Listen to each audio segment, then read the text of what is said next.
Morning San Antonio starts right now. Fire officials investigating the cause of a fire that's left one man dead. Details coming up next. Plus, a woman hit during a drive-by shooting on the city's west side. We have the latest from police on the scene. And we are joined by Dr. Robert Leverance from UT Health this morning to talk about the rise in COVID-19 cases in San Antonio, the vaccine, and much more. That's coming up live in our leading SA segment. And taking a live look out there at the Alamo City, 77 degrees. We're going to check in with Mike Osterhage and his dapper seersucker suit. Good morning, 8 o'clock this Sunday, August 1st. Thank you so much for joining us. I tweeted a little shout out to Mike Osterhage. I spelled seersucker incorrectly. It's S-E-E-R. You learn something new every day. Every day. I always learn when Mike is in. He was talking about giving me the definition between a morning suit and a regular We learn suit. a lot We with learn Mike. a lot. He's our very dapper Mike, dude. dropping knowledge. Not that it has anything right now to do with the weather. So, I got to do something to keep up with Massey over there. So in the dapper department. You set the bar high, Mike. It is. It's warm and humid. 78 degrees right now. That bottom number, dew point at 74. That's getting up there. That's kind of fog up your glasses when you walk outside from air conditioning and get out into the heat. We're going to be up to 95 later on today, and there is a 30% chance for some showers and a couple of thunderstorms. We've got a feature which is going to be working its way down from the northern portion of the state right now, and that's going to be touching off some of those showers and thunderstorms. Aquifer dropped down half a foot, and hopefully that gets a recharge coming up here because of the rain, which a lot of it, like I said, today is going to be up in portions of the hill country in the recharge zone. Mold is moderate and pigweed is on the low side. As far as the heat index right now, 78, so it feels like 81. So again, enough humidity to add to the actual air temperature, and that will be the situation today. So with the high temperature up to 95, it is going to feel like 100 into the low hundreds. Down to the southeast, it'll feel like probably 105 to 110. So really, really hot and humid like yesterday. Here's the it's August, and we're talking about a front. Yeah, there is a front which is going to be working its way down, lying across the area, moving into the hill country later on this afternoon, and that will touch off those showers and thunderstorms. They may throw out a couple of those outflow boundaries, little like mini cold fronts, and that can help touch off a few more showers and storms. So that's why we do have that chance for some of the rain out there later on today. Again, mold, moderate, pigweed is on the low side. 95 for high temperature, and that's going to be on the warm side compared to what we see the rest of the week. Yeah, we're looking at that, 90. That's it for the first week of August for a lot of the high temperatures upcoming. We'll talk about rain chances as well in just a couple of minutes. Sarah, Max? Thank you, Mike. New this morning, a man found dead inside a neighborhood restaurant on the city's west side. Fire officials on the scene now believe it could be the owner of the business. This all happening in the 600 block of Ruiz Street in North Brazos. That's just west of I-10. Jonathan Cotto joins us live from the scene. Jonathan, I know it's a busy morning for fire crews. What have you been able to learn? Busy morning indeed, Sarah. Right now, initially 28 fire units were on scene, and as you can see now, fire crews are still here investigating the cause of the fire that's ultimately left one man dead. Let's take a look at some of the video that we were able to get earlier from that scene. Early start for fire teams this morning responding to a fire at Sergio's Molino and Restaurant, an establishment locals in the area say has been there for years. Fire officials tell us crews on scene battled the flames for several hours. They say the building had additions built onto it, causing a maze-like situation, making it difficult to attack the flames from the inside. A division chief on scene says because the roof of the restaurant was collapsing, crews had to combat the fire from the outside. Unfortunately, they say there was a man trapped inside, and they were unable to rescue him. They believe that it could have been the owner of this restaurant. Now, Max, Sarah, of course, arson is on scene investigating, and I have to tell you, slowly but surely, neighbors are coming out just wondering what could have started this fire. But of course, we're going to stay here, stay on top of the story, and bring you any updates as more information is made available. Reporting from the west side, Jonathan Cotto, KSAT 12 News. Thank you, Jonathan. In other top stories this morning, a local woman recovering in the hospital after being shot overnight. San Antonio police say it happened at 1 a.m. in a 9400 block of Quicksilver Road. That's near Hunt Lane and Petrenko Road on the city's west side. Police tell us the woman was outside a home when a vehicle drove by and someone inside shot her in the arm. Officers say she was taken to University Hospital. It's unclear what condition she is in. Police are now trying to figure out who shot the woman and why. They plan to question the victim at the hospital. And first responders busy overnight. Another situation, a person in the hospital after a scary crash on 410. This was a scene around 11:40 last night. This is the 6300 block of Northwest Loop 410. Two people were in a vehicle traveling westbound on the frontage road. That's when a truck rear-ended them, causing them to lose control, drive through construction, and crash into the wall. The driver taken to University Hospital. The passenger, a woman, treated at the scene. She didn't need to go to the hospital. Both are expected to be okay, but now police are searching for the driver of the pickup, who investigators believe is responsible. And a driver was taken to the hospital with several broken bones after police say he crashed into a pole. It happened around 10:15 last night on Northwest Military and Warsbach Parkway. Officers say the white truck was speeding when the driver went through a construction area and hit the pole. He and his passenger needed to be rescued by the jaws of life. The passenger only had minor injuries. Officers say alcohol was not a factor in this crash. Therefore, no charges were filed.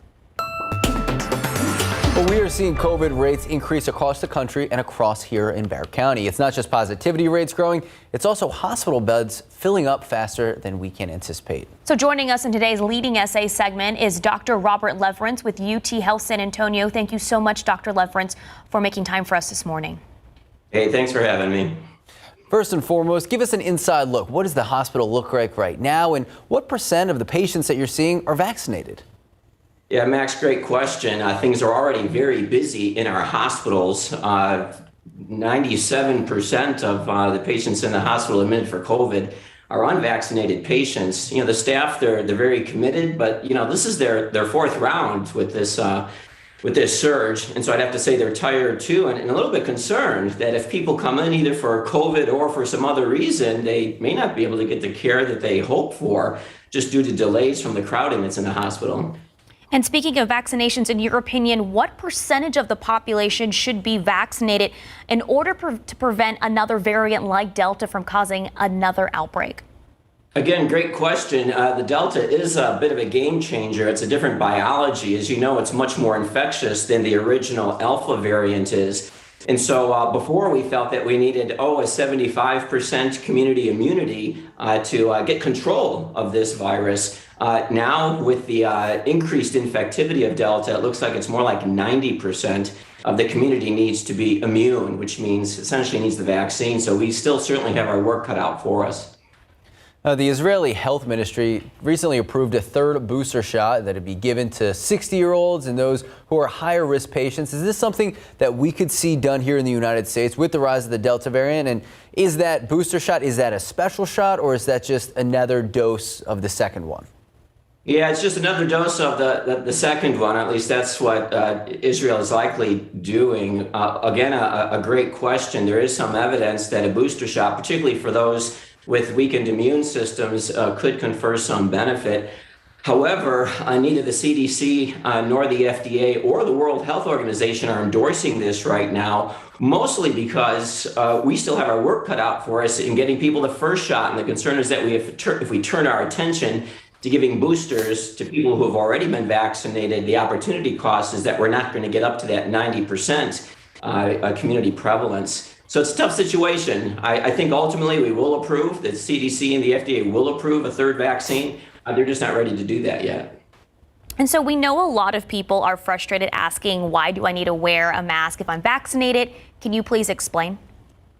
Well, you know, if anybody had any doubt that we need to use the tools to get control of this virus, the tools being masking and the vaccination. If anyone had any doubt that this was needed to overcome this virus, I think this fourth surge is proving that right now. And that is, we're going to continue on this roller coaster until we get control. Ultimately, the control is going to be due to the vaccine, but in the short period, wearing masks. As I mentioned, people who have been vaccinated can get COVID. Fortunately, it should be a very mild case. In fact, so mild that our concern is that many vaccinated people are acting as vectors of infection, and they're infecting other people, particularly those who have not been vaccinated, and they don't even know it. So it really is important that we all wear a mask. We strongly encourage wearing a mask at the Health Science Center for all of our employees, whether vaccinated or not. And I would say any indoor venue, people should be wearing masks when they're gathering. And speaking of gathering, we know the school year starting up in just a couple weeks. What are your thoughts, your opinion on masks in schools for children? Yeah, same thing there. I mean, this is my personal opinion, but one other thing that we know about this Delta virus is it tends to produce not only is it a bit more infectious, it tends to produce a little bit more severe disease, and more so in younger individuals. We're still not seeing it frequently in children, but we're definitely seeing it in younger adults. Those are the ones that are filling the hospital. So I would say it's just prudent for our students, our children, to be wearing masks as well in inside gatherings, i.e. in our schools. Well, Dr. Leverance, thank you so much for your time again this morning. And for our viewers, if you want to rewatch or see this full interview, you can find it later on our website at ksat.com. Thank you, Doctor. Thank you.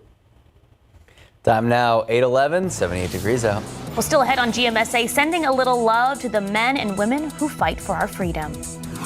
And KSAT's taking a look at the challenges the teachers, parents, and students have faced over the last year. Coming up next, details on what our next community town hall is and how you can be involved. Take a look outside with live cam, 78 degrees at 8:11 this morning. Mike says we might have some showers later today in different spots of our viewing areas in the week. He'll explain when we come back. Good morning and welcome back. It is August 1st, so the countdown to school is on. Students are preparing to head back to school in just a couple weeks. So whether it's virtually or in the classroom, the transition from summer to school can be a tough one on kids, parents, and teachers, especially with COVID and safety. That's why we're hosting a KSAT Community Back to School virtual town hall. Our very own Stephanie Cerna will talk with local educators, doctors, psychologists, and community leaders to answer your questions about what school will look like this fall. Just head to ksat.com, look for this article to submit your question, then tune in online August 4th at 7:30 a.m. to get it answered. This live stream will focus on pre-K through grade school students. Another live stream on August 11th will focus on middle and high school students. All right, you know one of the subjects that they're learning? What are they learning? Science. Science. We like science. I was going to say, Mike Osterhage, our local scientist. You ready? I think so. Okay, hi. I was trying to find a pretty picture right there. That is a pretty picture. You got a good one? I love the pictures with the windmills. The windmill. Yeah. You like the windmills. For some reason, I'd how do you love, say it? you know, when you see the, Okay. you know, and it's just the nice vista, the view out there, and the windmill, sorry. Wait, windmill. I was like, what is a windmill? I It's don't know. very South Texas. Doesn't sound filling. So. No, very cool looking picture. Thank you. One of our regulars there, always sending in some beautiful pictures. Great shot this morning. A lot of sunshine out there. It is warm. It is humid, and it's going to stay really hot today. Although, splitting hairs as far as numbers go, we are not going to be up to a normal high temperature. Going back in the month of July, these were the daily averages, and as you can see, there was only one day on the 3rd when we had an above average temperature for the day, and there were 4 days, including yesterday, we averaged out right at normal. Now, as far as high temperatures go, the only day we were above average, the respective average high temperature, was again on the 3rd, got up to 95 degrees on that day. Yesterday we did hit 96, but 97 is the normal high temperature. And of course, as far as rainfall, we had so many days with rain, 4 1/3 inches of rain, just over 2 inches above average, and we've had about 22 inches since January the 1st. And of course, we're above normal now, going back to June into the start of meteorological summer. But of course, June was a dry month, so we obviously made up for that. 96 yesterday, 97 in Gonzales, and today going for the mid-90s once again. There will be some upper 90s out there, and it's going to feel like the upper 90s as well as well up into the hundreds as far as the heat index is concerned, and especially down to the southeast where the heat index is going to be very, very high. So, you know, we're kind of not used to it this summer, and you really got to just take it easy. So this afternoon, there is a front which is going to be that one up in North Texas. It's going to be kind of working its way down in the hill country. That's going to touch off some showers and thunderstorms, and some of those may get pushed out ahead. We see some of those little outflow boundaries where you get the wind shift and slightly cooler temperatures, and those tend to touch off more thunderstorms as those move through and kind of push the atmosphere and get it going. So that's what we're looking for later on this afternoon. Again, the best chance is going to be further up in the hill country and even north of there. And that'll be the situation as this front continues to kind of lie in the area, situated with more showers and thunderstorms around here. That'll be the case tomorrow, and then also most of the rest of the week, because this thing's really not going to be going anywhere. It's just going to sort of sit there and just hang out, keep temperatures down, and also keep rain chances up. 90 at noon today, partly cloudy skies. High temperature then is going to make it up to 95, and we'll feel much, much hotter than that. A few showers and thunderstorms up in the hill country, and then some of those outflow boundaries, some of those storms may try and work their way further on down to the south. And then look at this. This is the most unusual first week of August 7-day forecast I think I've ever put together, because temperatures are only going to be about 90. I mean, there are some computer models keep us in the mid 80s, which I think is pushing it a little bit. But I mean, that's still, 5 to, in some cases, close to 10 degrees below normal. The average high is 97, and rain chances. Watch out for heavy downpours. So that's what we're going to have to be careful for. You love this. I do. I do too. Less watering the lawn, cooler temps. I like it. That's fair. All right. Mike Osterhage, thank you so much. You are most welcome, sir. Time now, 8:19, 78 degrees out. Well, still ahead on GMSA, a movie about one of the fastest rising stars in the chess world. We'll tell you about the 10-year-old. That's next. Plus, a man finally getting to go home after being in the hospital with COVID for weeks. We have a look at this emotional moment. That's next on GMSA. Take a look at these lotto numbers. Pick 3, 5, 5, 1, Fireball 0, Daily 4, 0, 0, 3, 3, Fireball 5. Your cash 5, 3, 5, 14, 25, 30. Lotto Texas 2, 6, 10, 20, 21, 53. The big one. You checking your phone? I didn't win, but I'm checking to see if anyone won. No. No one won? Oh. Yeah, it was at 1. I'm going to read the number regardless. 1, 21, 22, 34, 47, Powerball 4, Power Play 2. I'd say good luck, but apparently no one won. Well, good things happen all the time, every day, and sometimes they are caught on camera. So here's a few good stories if you're just waking up today. First is a celebration at Hilo Medical Center in Hawaii, as 45-year-old Frederick Tabian was released after spending 49 days in the hospital battling COVID-19. He admitted himself after days of running a fever and even coughing up blood. During his stay, he lost 57 pounds and had to be put on a ventilator. He says the battle nearly broke him, but credits the medical center staff for saving his life. And it's just like Christmas. The Liberty USO and Rivers Casino are putting together hundreds of care packages for troops from Pennsylvania and New Jersey deployed all over the world. They include things like potato chips, Wrigley gum, peanut chews, and cake so soldiers can get a taste of home. Volunteers say they want troops to know they're not forgotten. And a 10-year-old who fled Nigeria with his family in 2017 is one of the fastest rising stars in the chess world. He started learning chess at a homeless shelter in New York City. He played at school, then in chess club, then in competitions. As his star grew brighter, his family wrote a book that's being turned now into a movie. He says his goal is to become the youngest chess grandmaster in the world. His advice to others: just believe in yourself. Did you get into chess during this pandemic? I'm not really good at chess. So people took up chess because there was that show on Netflix. Oh, Queen's Gambit. Gambit. Thanks, Mike. No, it was great. Great show, by the way. Great series. There you go. I think you could take them. I don't think so. I don't think so either. All right, 8:25, 79 degrees out. Still ahead our next half hour, the latest when it comes to the coronavirus Delta variant across the U.S., where our country now stands in the fight. And San Antonio police find guns, shell casings, and bullet holes in a northeast side neighborhood. What we know next. Good morning, welcome back, and happy Sunday. I'm Max Massey.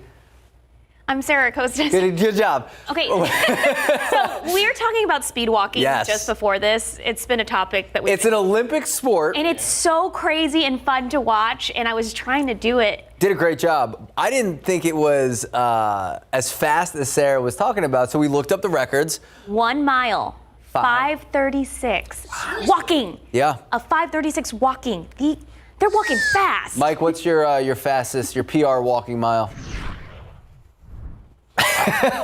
Well, last time I ran a mile. Not that? No.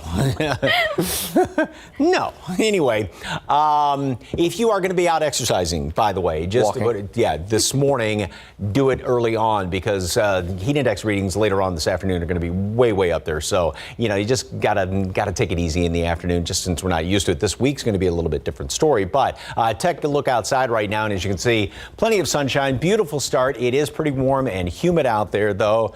We have got temperature right now at 78 degrees, which is about 3 degrees above the normal low, which is 75 right now. We're not into the warmest part of the year as far as low temperatures are concerned. Dew points at 74, which means there's a lot of moisture in the atmosphere. And so you walk outside and maybe kind of like fogging up your glasses, sort of humidity out there, go from air conditioning outside.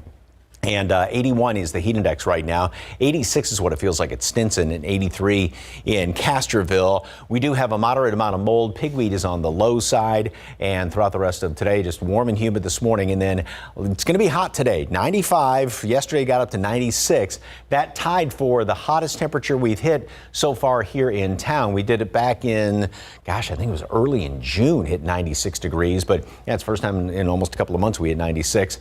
Still not quite up to par. A couple of showers and thunderstorms going to be developing up to the north, and some of those may push further into the south if they throw out some bits of energy or outflow boundaries. May see a few of them moving in further south late this afternoon, early evening. And then this week, some good rain chances, and also, got to put it in quotes, but cool temperatures. 7, 8 degrees below normal. That's very cool. And then it looks like next weekend we will be back to summertime temperatures. What can we expect for temperatures this week? Details coming up in just a couple of minutes. Sarah? Thank you, Mike. A West Side community impacted by a major fire that's left one man dead this morning. This all happening around 2 a.m. in the 600 block of Reed Street in North Brazos. That's just west of I-10. Our Jonathan Cotto has been there throughout the morning. He joins us live from the scene. So, Jonathan, we know that the restaurant is in a residential area. Have you been able to talk to any of the neighbors? And if so, what are they telling you? Well, Max, now that the sun's out, neighbors are coming out and they're wondering what's going on. It is the weekend and they tell us this restaurant is typically packed. There's been plenty of traffic just driving behind me, and they're looking at the restaurant just wondering what's taking place. But here's a look of what the scene looked like earlier today. An early start for fire teams this morning responding to a fire at Sergio's Molino and Restaurant, an establishment locals in the area say has been here for years. Fire officials tell us crews on scenes battled the flames for several hours. They say the building had additions built onto it, causing a maze-like situation, making it difficult to attack the flames from the inside. A division chief on scene says because the roof of the restaurant was collapsing, crews had to combat the fire from the outside. Now, unfortunately, they say there was a man trapped inside. He's believed to be the owner of that restaurant, and add they were unable to rescue him. Now, Max, Sarah, of course, arson is on scene investigating the cause of this fire. We had another unit just roll up right now, monitoring the area for any reflashes. But of course, we're going to continue to stay on scene and speak with neighbors, get their thoughts and feelings about what's transpired here this morning. We'll toss it back to you, Max and Sarah. Thank you, Jonathan. Also new this morning, investigators working to figure out what exactly happened that led to gunfire on the city's northeast side. Officers tell us it happened around 1:40 this morning. Now, what you're looking at right now is the 5500 block of Castleway Drive. That's near Windcrest. Police tell us two groups of people in the neighborhood exchanged gunfire. They shot at each other. Only one person was hit. We are still waiting to learn their condition at this time, but police do tell us they found several guns on both sides of the street, along with a large number of shell casings and, of course, bullet holes in vehicles in the area. Witnesses on the scene were questioned, but police say they were not being very responsive. The investigation still ongoing. In your latest news, we are waiting to find out the identity of a man killed in a rollover crash yesterday afternoon. San Antonio police say it happened around 7 p.m. on Booker T Road and F Street. That's on the city's east side. Police tell us two men were traveling in a pickup truck when it rolled over and came to a stop on the side of the road. The impact killing the driver, a 52-year-old man. The front seat passenger was also taken to the hospital. No word on his condition. Still unclear what caused the crash. No other vehicles were involved. And a mother of three now in Bexar County Jail after police tell us she tried to leave her three small children at a West Side park and had no intention of returning to them. Now, this all happened back in June. Police were able to officially arrest and charge her this past week. 36-year-old Maria Martinez, accused of bringing her 3 children, a 1-year-old, 4-year-old, and 6-year-old, to a park, and a couple experiencing homelessness in the area, tells police that she approached them asking if they would watch her children for a couple hours in exchange for money and food as payment. When they agreed, she left, and she never came back. Like babysitting in the park. It's a good job. No, but it didn't turn out to be that. It was a nightmare. The police eventually were called to the park 12 hours later. They found the children covered in lice and dirt. They were taken into CPS custody. Martinez, later arrested, now facing 3 charges of abandonment of children with no return. The Otis McCain trial set to start back up tomorrow. Week 3 of the trial will continue with the punishment phase. McCain is convicted of killing San Antonio police detective Benjamin Marconi. His defense team has used the past couple of days to look over content found on McCain's cell phone. Prosecutors say the content included screenshots of articles from KSAT.com about the murder. There were also videos on how to take apart a Glock pistol. You can live stream the trial on KSAT.com tomorrow morning starting at 9. Well, now the latest on that Delta variant as the virus tears across the country. Florida is the epicenter as the Sunshine State reports more cases in one single day than any other day during the pandemic. There's also new concerns this morning about the impact of the Delta virus on children under the age of 12. Of course, children under the age of 12 not eligible to be vaccinated just yet. ABC's Trevor Ault has the latest from New York. This morning, the Delta variant sending America's COVID caseload rocketing skyward once again. We are continuing to watch people die. The U.S. topping 100,000 cases Saturday for the first time since early February, with Florida reporting its highest single-day increase in cases of the entire pandemic. Hospitalizations also back at levels not seen in months, and the entire city of Austin now has less than 10 ICU beds available. Those people who are unvaccinated, they're being overwhelmed by this and having to go into our ICUs. Louisiana's seeing the highest case rate in the country. The emergency system in New Orleans so overwhelmed, they're running out of capacity to answer 911 calls. It's tough right now because several other communities across Louisiana and across the state are having the same strain locally. And so there aren't a lot of paramedics and ambulance services to even assist during this surge time. And there's growing concern about the threat to children, most of them not yet eligible for the vaccine. A Baton Rouge Children's Hospital treating 11 kids with COVID, 6 in intensive care. Some of them need breathing tubes, and some of them, even just putting the breathing tubes in is not enough. And some healthcare workers say the nationwide surge has reportedly led a few fearful parents to lie about their children's age, filling out incorrect paperwork in order to get their child vaccinated. It's just kind of a desperation factor. They're thinking about right now, school's about to start. I'm concerned about this Delta variant and, I want to get my kid vaccinated no matter the cost. Those guidelines are in place for a reason. It's for their kids' safety. It's for accurate information. And we've heard for weeks how the states with the highest infection rates were starting to see their vaccination rates climb up in turn. Well, that's now a national trend. The White House says over the past week, about 3 million people got their first dose. That is a significant increase from the week before. Trevor Ault, ABC News, New York.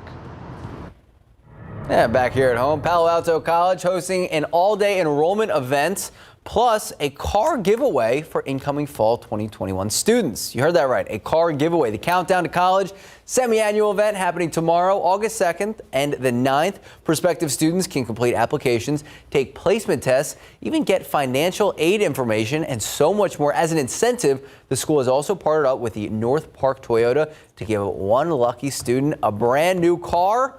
I tried to make it sound like I was okay. Yeah, I see what you did. However, only people who enroll tomorrow qualify for the car raffle. So if you'd like to enroll, just visit the Palomino Center on the 1400 West Viaret Boulevard, 8 a.m., 7 p.m. First day classes start August 23rd. Go get yourself a new car. There you go. 840, 79 degrees out.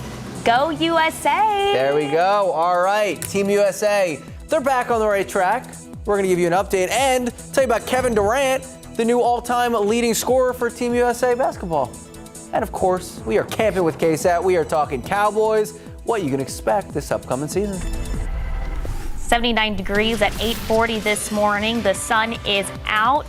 Mike says you're going to want to pay attention to next week's first week of August forecast. It's looking a little bit different. He'll explain when we come back. Camping with KSAT, powered by Davis Law Firm. All right, how about them Cowboys? They were back in full pads after their training camp in California. They had a rejuvenation day, or for, most of us in the country, it's just a day off. Three-time Super Bowl champ and Hall of Famer Michael Irvin, you know him well. He was out there watching practice. Dak was out with that right shoulder injury. He's going to be reevaluated tomorrow. Garrett Gilbert, remember the name? He was running the first team. Meanwhile, defensive end Randy Gregory looking to play the first full season of his career for the Cowboys after they drafted him in 2015. Last year, suspended for the first 6 games of the regular season as part of his reinstatement to the league following substance abuse and mental health issues. Gregory says he felt underutilized last season with Mike Nolan as the defensive coordinator, but he now has more opportunities under new DC Dan Quinn. And time to talk about the other pro team here in Texas. Houston Texans quarterback Tyrod Taylor excused from training camp for personal reasons. He's going to be back tomorrow, don't worry. Rookie QB, there we go, Davis Mills, he got some reps for the first team offense. Fans in the stands, love to see it. Second to last in rushing yards last season, the Texans added backs Rex Burkhead, Philip Lindsay, and Mark Ingram. Roll Tide. 3 of the 6 running backs listed on the Texans roster. All right, here we go. We are talking basketball. We are talking the man, the myth, the legend, Coach Pop. And we're talking Team USA. After that slow start, U.S. Olympic men's basketball team, they are advancing to the quarterfinals of the Tokyo Games. They won big, 119-84, taking on the Czech Republic in the final Group A contest. U.S. actually trailed 19-9 early and then 25-18 after one. Sarah Costa and I were tracking it on the ESPN app. The Americans cranked up the defense, shooting in the second quarter. They led at halftime, 47-43. Then they pretty much led the rest of the way. They never trailed again. Jason Tatum scoring 21 of his game-high 27 points after halftime. Says the Americans played much better in the second half. Myself and us as a team, we just had to pick up the intensity a little bit. It was kind of close in the first half. And to get some more stops and that we'd be able to get out in transition, get it up to guys and just have guys make plays. Can't you feel the energy exuding from Jason Tatum? Kevin Durant scored 23 points on a night where he passed Carmelo Anthony to become the all-time leading U.S. men's Olympic scorer. Melo's record was 336. Durant now has 354 career Olympic points. He was probably tired, Max. That's okay. You go play those. You know what? If you give me a chance to play in the Olympics, we'll see. I'll be ecstatic after it. All right, Mike Osterhage. What are we expecting out there? I would be tired, especially with this weather. I mean, it's hot. It's hot out there. Well, it's not like they're playing outside, though. I know, but it's also hot in Tokyo. Just so we're clear, I played outside last weekend. I would have done an interview afterwards. Okay. As Justin Horn, your team, who came back so sunburned and so tired. I will say, Justin Horn is no Kevin Durant. I hope he's watching. I expect the text. He was the closest of us, though. Man. We all really like the blinds. One big happy family. The blind roundhouse from right field, thanks to Max Massey. Anyway, beautiful picture there of a storm cloud developing off in the distance. Very cool looking. Thank you very much for the KSAT picture. And yeah, nice start this morning. It is good looking, but it is very warm and humid out there. All right, here's the Climate Prediction Center, and this is the 6 to 10 day outlook. And as you can see, it does have an above normal chance for precipitation around here. And this is going into, of course, the latter part of next week or in toward next weekend, and then going into the first part of the second week of August. And also has below normal temperatures, or at least the chance for below normal temperatures. Then you go into the 8 to 14 day outlook, and it's a little bit drier going into the second week of August. So this is taking into account just a couple of showers around there, but still a decent chance for some below normal temperatures. And that's 2 weeks basically down the road. This next week, that's a whole different situation because it is definitely going to be cooler and wetter. Satellite picture right now. Nothing is going on, but we got to look up to the north to see what is coming, and that's that front which is lying through the northern portion of the state, and that will drop down in toward the hill country later on today. It's going to touch off some showers and thunderstorms, especially with the afternoon heating. Some of those gust fronts or outflow boundaries, little mini cool fronts, they will move in here, and that may touch off a couple of more showers and storms further on down to the south. And you can see on the national picture how this is just kind of pushing its way down from the north in our direction. Very unusual for this time of year. Here's the computer model. This is a long range model going into the next few days. And again, we've got some of those showers and storms up in northern portions of the hill country. And then tomorrow, a better chance for some rain, especially later on in the day. Most of these are going to be kind of driven by some of the afternoon heating, so they will tend to ease off a little bit going into the evening hours, but we'll still have more rain around potentially overnight into Tuesday and then even Wednesday. A couple of showers left over on Thursday, and then Friday it will start to taper off just a little bit. But yeah, rain chances pretty much every day next week. Doesn't mean it's going to rain everywhere. Doesn't mean it's going to rain constantly where you are, but there is that chance, and also lower temperatures. Also, we're going to have to watch out for potentially a couple of heavy downpours because a lot of moisture can be squeezed out of the atmosphere, and so you may get some of those real hefty, torrential, almost like tropical downpours. 90 today at noon, partly cloudy skies, high temperature. Yeah, it is going to be a hot one. It's going to be steamy. 95. Showers, thunderstorms mainly to the north. Some of those are going to try and work their way down to the south. A few more may try and develop as well. And then we are going to see temperatures stay on the cool side as we go on into the rest of the week, and maybe back towards summertime temperatures going in toward this week, or this weekend, I should say.